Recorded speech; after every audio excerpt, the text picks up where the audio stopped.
Get one hand.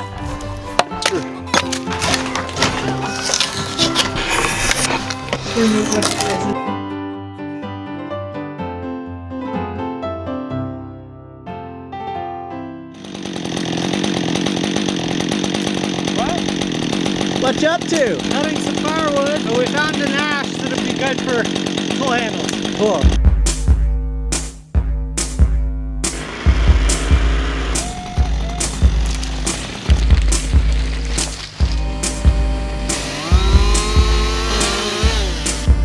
Which is the piece that we're going to make the handle out of? This should be good stock for hopefully a Mattock handle cut in half. And hopefully we'll get two. Are you filming? Yeah. Because this is very important. Do I look good? Yeah. Is this my good side?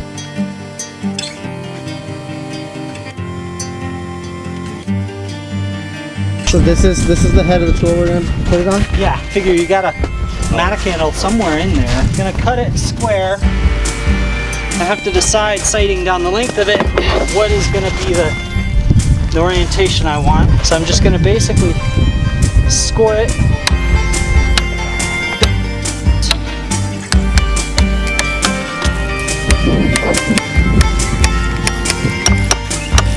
If you've done a good job of this, it'll split right down the middle.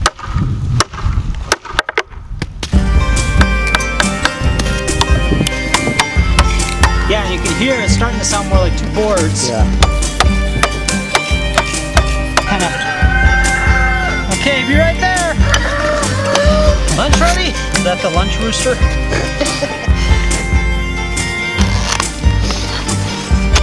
Try. There you go. We gotta draw our, or at least eyeball, you know. You gotta factor it's gonna shrink. You want this sticking out maybe a 1/4 inch, 3/4 of an inch. And since we can't go in halves, and you know the tool tapers, you can just, I don't need to be shouting. So you take your fro! You know, I can tell that. So you want like 2/3? Yeah.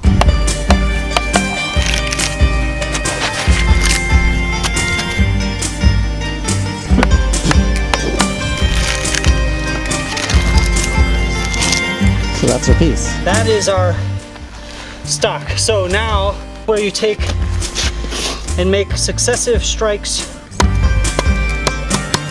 That's that. I'm about done. Now you're gonna mark out where. Yeah, mark out where the tool head comes out of the handle, tracing the interior shape of that. So now I'm gonna go around and try to make something like 3/16, an 1/8 inch bigger. All the way around. All the way around. We've still got quite a bit more handle than we need here. And as we're taking less and less, you know, it's a little bit easier. The phrase, let the chips fall where they may, is actually a hewing term, not a gambling term. Now I'm beginning the process of truing this all up. First I start by creating a rectangle, right angles,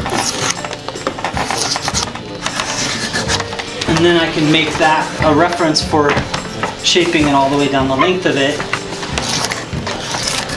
So again, I'm taking off these corners so that I have a narrower strip in the middle. Starting to get where it's just getting easier and easier. I'm taking smaller and smaller cuts.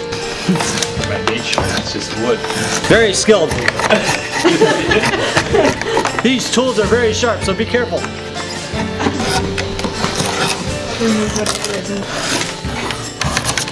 This is where having your tools really sharp is good. Take materials that maybe aren't ideal, they weren't what you were hoping for. You don't really like the design maybe, or the challenge you've been given. And you know, you try to make chicken salad out of chicken shit. And you make something, maybe even something that's awesome, and you didn't realize it was going to be good because that wasn't where you were thinking. Those are the ones that I'm always like, oh yeah, I can relate to that. I can start to you know, that works. So I'm still kind of you know, where I can remove a fair bit. Oh wow. Yeah. So, any heavy metal fans out there? That's like, you know, band logo. I just paint my face white, you know, get the corpse paint going. Yes, hello.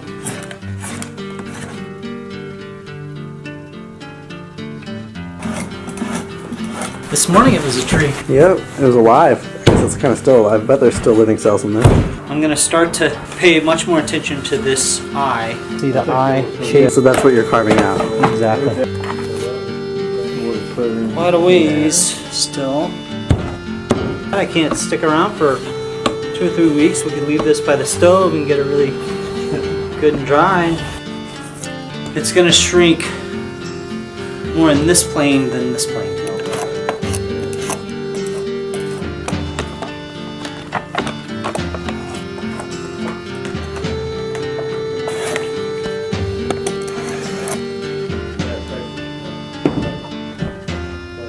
Still got a ways to go. Yeah, but it is starting to be the shape.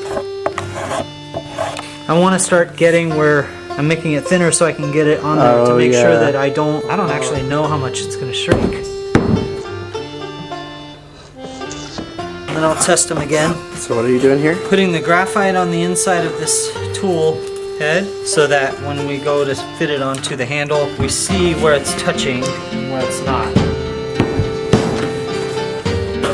Those dark points represent where it's been touching, it's touched the interior of that. The graphite's rubbed off. And that tells us basically where to remove it. Oh, okay. And then to get it where it will touch the rest of it. It's tight fit, so, and it is more and more, I mean, I still have this little gap, but we still have quite a bit. You're using your hands, you're able to make something, and you didn't spend a dime. I mean, you spent the day, but What are your final thoughts? I'm happy with it. I think it's gonna do its job. Yeah. I could see using this. P, U. So yeah, and then I'll darken it. Basically do what dirt would do. So here is the tool handle that Purl made, and here is the ash log that it came from. You can see that this fit is pretty close, but Purl says that the entire handle is gonna shrink because this wood is green. The wood is like basically still alive. So it has to sit here in the barn and dry out slowly over the next few weeks.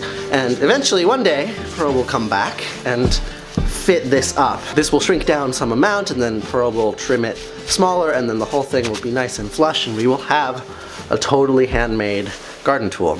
So Purl came up to Eastbrook to Lex do labor exchange. He built us a bunch of tool handles and some other things, and we'll go down to Twin Oaks where he lives sometime later to pay off the balance of labor debt.